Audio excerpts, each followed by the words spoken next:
Hi to everyone and welcome to Watching Time. Today I wanted to showcase in this channel a watch also from a brand. So we're going also to be discussing a little bit about the brand that I think it's quite interesting, and definitely it's going to be approaching a certain type of clients, watch aficionados that would like to probably own these watches.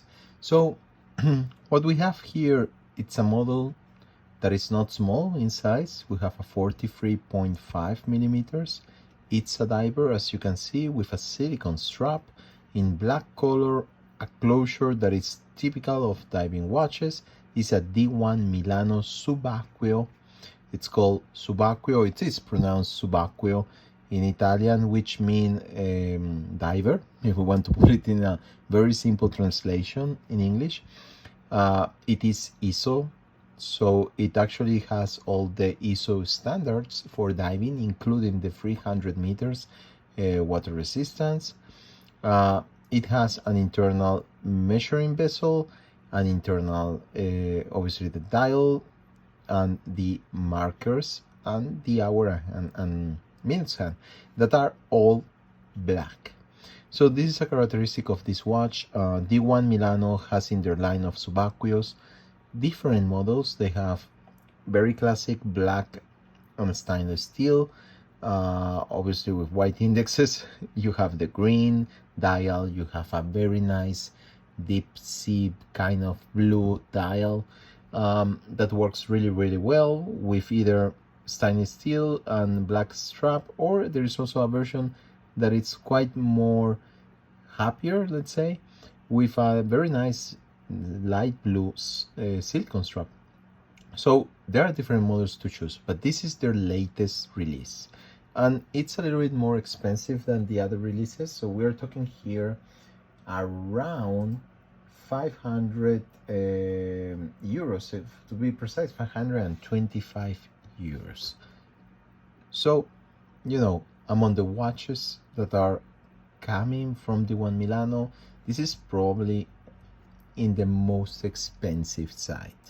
D1 Milano usually sell watches, especially the quartz one, which are really nice in some cases, very Gerald Genta kind of shape of the case, around 100, 200, even 300 euros.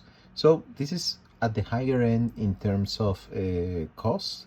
Definitely it gives you some more specs because you have a diver, which is ISO standard, but at the same time in this latest model you have something plus, which is the DLC coating. This is part of a project that D1 Milano calls the Shadow project. So they wanted to launch their different models in a total dark, total black, full black immersion, exactly called Shadow, as in kind of also something that is, stealthy, for all their models. And the latest model that they have released is the Subacqueo.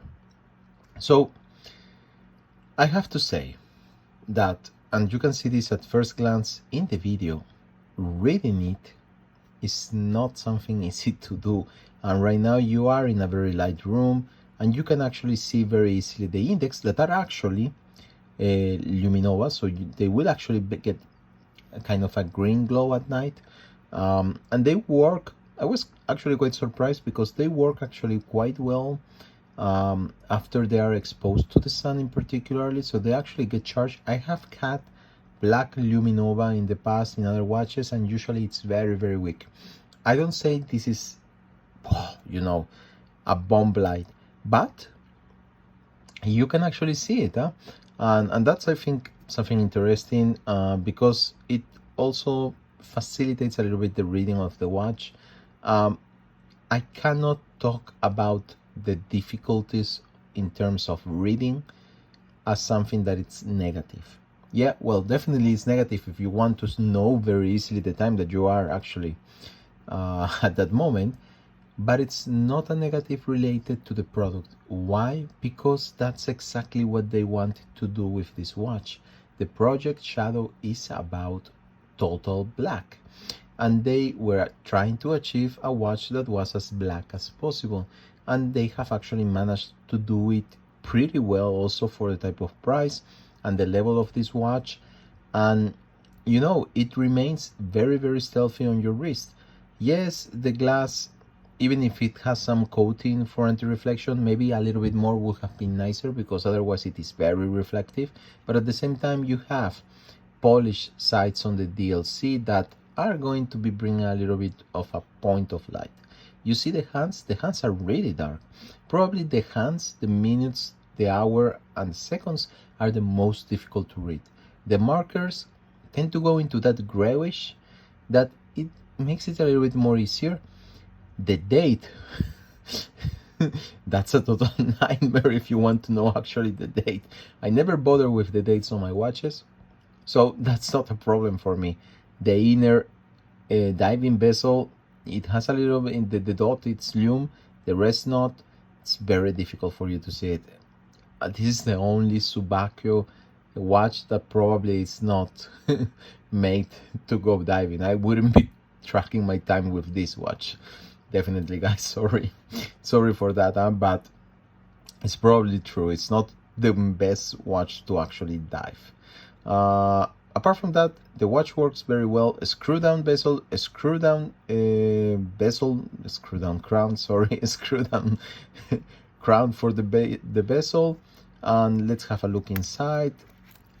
If I have to say one thing about the silicone straps, especially the ones that they use, I think it works very well. Silicone is cheap, is good, it lasts for some time. It's not a bad choice, but I don't like about silicone is that easily it gets dirty, especially with filth, but also on your wrist it really traps your sweat. So it's something that bothers me a little bit. The back part is really shiny, and as you can see, it says Diver Reference 04 Certified Project Shadow. So that's actually quite nice. It has a serial number, it has the name Subacqueo, the 30 ATM, 300 meters, a water resistance, made design in Italy, not made in Italy. Definitely these watches are not made in Italy, that's clear, also due to the brand and the prices that they have. But it's a nice thing that it's actually designed in Italy. The creator is Italian, they are sitting in Milan, headquarters.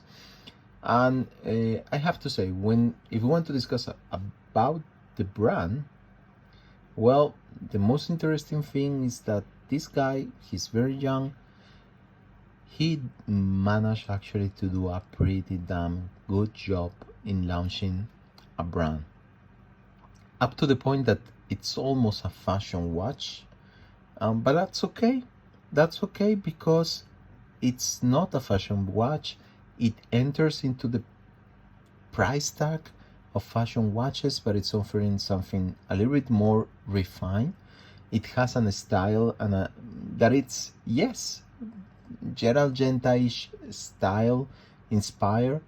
Definitely there is a lack, let's say, of originality from that aspect. It's not exactly the same, it's not exactly as a Gerald Genta, yes, true, but it's very much inspired. But that's part of the marketing around the watch. They wanted on purpose to be like that, because it's a shape of the watch that actually attires a group of persons that like a lot that model, and that's fine. That's definitely fine. The shape of the cases, they are similar in older models. In this one, obviously, it's a little bit different because of the size of the case, which is bigger to be more resistant to water, and has obviously the inner bezel. So this becomes a little bit more original compared to the other models, if we want to put it into another way.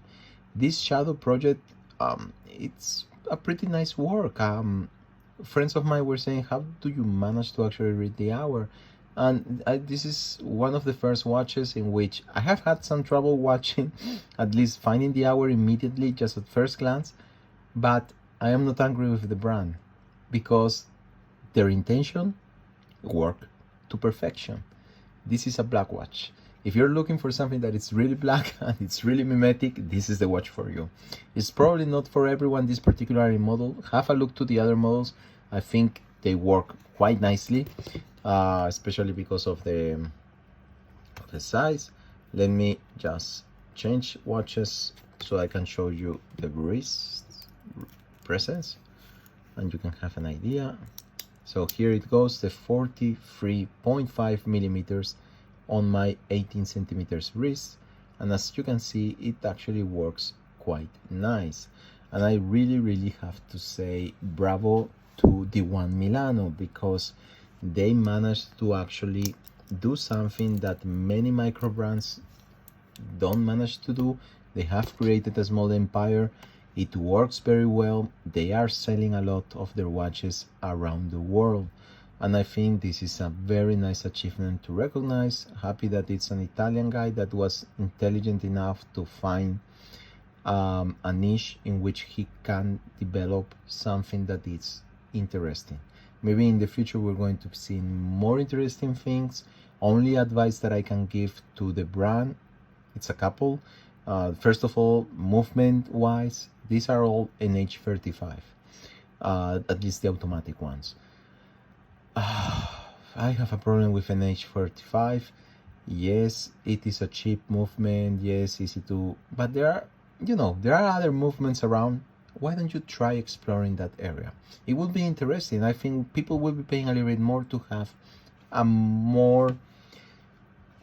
better movement, just saying, in terms of quality. Second advice that I will give them is try to reconsider your policy on the silicone straps. Putting a rubber or even an FKM rubber strap will definitely improve the quality of your watches, and it's a minor extra cost. People will be willing to pay for that, so take it into consideration. The third thing is that the website is done very well.